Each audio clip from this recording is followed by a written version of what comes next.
الاستاذ سيف زاهر طلع امبارح على قناه اون تايم سبورت وقال كلمتين. هو الاستاذ سيف زاهر الراجل اللي بص في ورقتك، والراجل اللي عنده كل حاجه حلوه، والراجل اللي عنده كل حاجه ايزي. بس بصراحه امبارح قال كلمتين عجبوني جدا جدا، وحسيت ان هو مطلعهم حقيقي من قلبه، لان الناس اللي كان بيتكلم عليها الكابتن سيف زاهر تستاهل الكلام اللي هو قاله عليها، وهو مجلس اداره النادي الاهلي.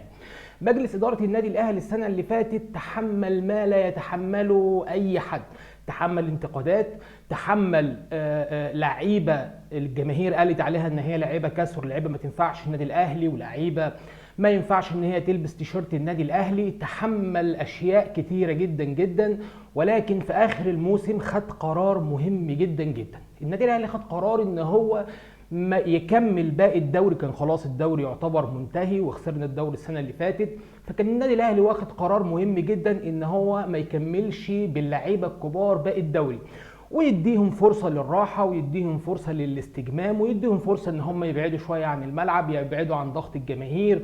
وخلاص سنه يعني كانت وحشه على النادي الاهلي، ولكن عدت بحلوها ومرها، وتشبث مجلس اداره النادي الاهلي بالقرار ده، وكان القرار ده مهم جدا جدا جدا. تاني قرار خده النادي الاهلي ان هو يعتذر عن كاس الرابطه. برضه عايز يريح لعيبته علشان يركزوا في الدوري الممتاز، يركزوا في دوري ابطال افريقيا. النادي الاهلي عنده ماتشات كبيره وماتشات مهمه جدا، فاحنا جايين.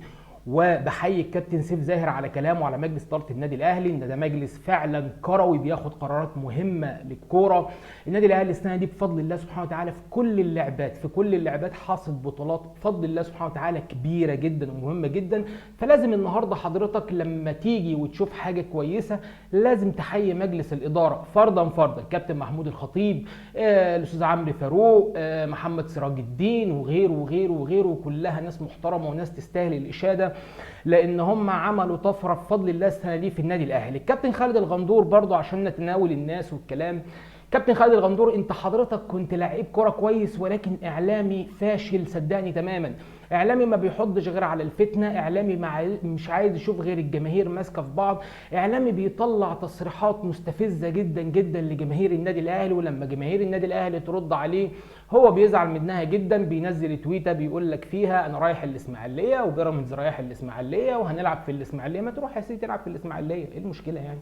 والنادي الاهلي امتى النادي الاهلي هيروح يلعب في الاسماعيليه؟ النادي الاهلي عايز يروح يلعب في الاسماعيليه النهارده قبل بكره حضرتك صدقني، ما عندناش اي مشكله خالص.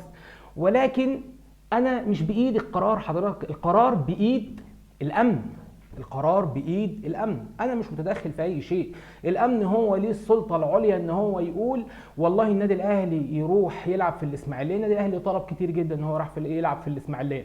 خلي بالك ان انت تلعب مع فريق على ملعب واحد على طول، يعني ده برضو مش حلو، اوعى تفتكر ان هي حاجه كويسه. ولا هو النادي الاسماعيلي مبسوط ان هو بيقابل النادي الاهلي مرتين في السنه على في ملعب غير ملعبه. ولكن ده مش بايدي ومش بايد الاسماعيلي، وطلعنا وقلنا الكلام ده مليون الف مره، وجبنا مستندات وجبنا ادله، وجبنا ناس من الامن قالت ان الموضوع يعني لا، الموضوع امني بحت، وهكذا وهكذا وهكذا. فانت النهارده بتدوس على حاجات صدقني والله ما هتستفاد منها غير الحض على الفتنه، والحض على الحاجات اللي مش كويسه، وان انت بتعمل فتنه ما بين الجماهير، وده اسلوبك، وده حقيقي. انا يعني عايز اقول لك ان ده حتى بقى مبدأك، بتطلع على الشاشه وتقعد تعمل كده وتقعد تعمل كده. لا انت اعلامي، المفروض اعلامي كبير، وزي ما قلت لحضرتك انت بتلعب كوره كويس، وكنت لعيب كوره كويس، وانا اتفرجت لك على ماتشات كتيره جدا وحاجه محترمه جدا، ولكن انت اعلامي فعلا يعني ما عندكش اي حياديه، ما عندكش. النادي الاهلي يعمل مهما يعمل يا جماعه مش مشكور.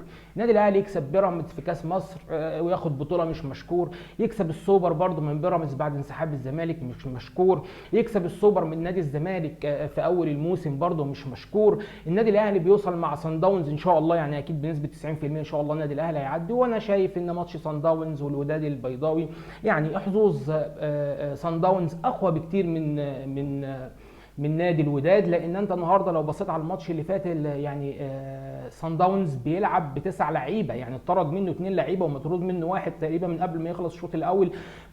نادي صن داونز بيكمل الشوط الثاني ب 10 لعيبه وبيطرد كمان منه واحد في اخر الشوط الثاني. يعني كان عند الوداد فرصه كبيره ان هو على الاقل يطلع كسبان واحد او اثنين، ولكن ده ما حصلش. فريق صن داونز فريق كبير جدا جدا، منظم جدا جدا.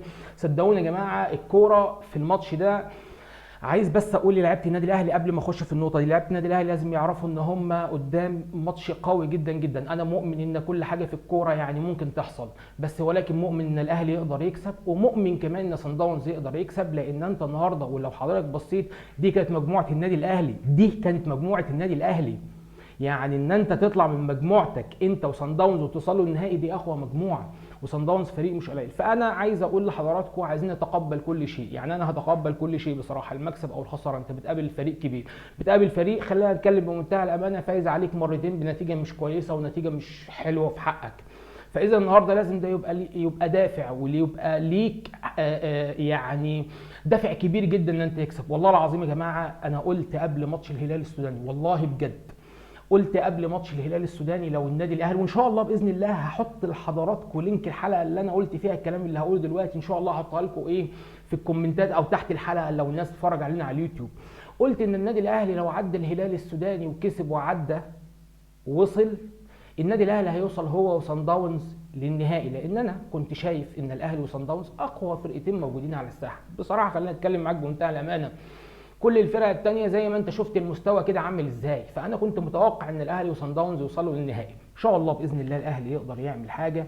خلينا نبص في الماتشات اللي جايه اللي في الدوري، برضو كلها ماتشات مهمه جدا، نتمنى الاهلي ان شاء الله يكسب فيها. حبيت اطلع بس اشيد بمجلس اداره النادي الاهلي ان هو بيعمل كل الانجازات دي رغم الضغوطات، رغم القضايا، رغم المشاكل، رغم كل حاجه، ولكن مجلس اداره النادي الاهلي بصراحه يستاهل التحيه. شكرا لحضراتكم جدا. اتمنى الناس اللي تتفرج علينا على الفيسبوك تعمل لنا نشر الحلقه لو عجبتها، اتمنى الناس اللي تتفرج علينا على اليوتيوب تعمل سبسكرايب للقناه. شكرا لحضراتكم جدا، والسلام عليكم ورحمه الله وبركاته.